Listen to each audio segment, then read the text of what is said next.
தளபதி விஜய் ரொம்ப நாளாவே அரசியலுக்கு வரப்போறேன் அப்படின்ற மாதிரியான ஹிண்ட்ட நெறைய நாள் குடுத்துட்டு தான் இருந்தாங்க.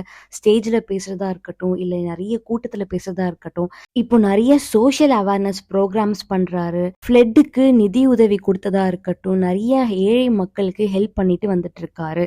தளபதி விஜய்க்கு தமிழ்நாடே திரண்டு வந்து நிக்கும். இப்படி இருக்கும்போது அவரு அரசியல்ல வரப்போறேன். அது மட்டும் இல்லாம அடுத்த மாசமே வரப்போறேன் அப்படின்ற மாதிரியான அனௌன்ஸ்மெண்ட் வந்துட்டு இருக்கு.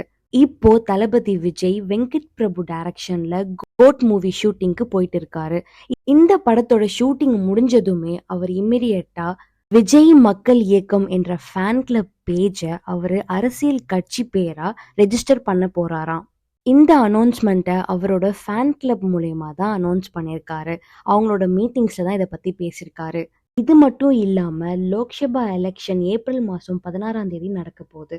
அத ரொம்பவே எதிர்பார்த்து இருக்கிறதான நியூஸும் வந்துட்டு இருக்கு. விஜய் அவர்கள் கூடிய சீக்கிரமே அரசியலுக்கு வரப்போறாரு. அவரு வந்ததுக்கு அப்புறம் மக்களுக்காக என்ன பண்ண போறாரு? மக்கள் அவர எப்படி ஏத்துக்க போறாங்க? அப்படின்றத பொறுத்திருந்து தான் பார்க்கணும். இந்த மாதிரி சினி நியூஸ்களை தெரிஞ்சுக்கிறதுக்கு ஸ்வீட் மிர்ச்சி மினி சேனலை சப்ஸ்கிரைப் பண்ணுங்க.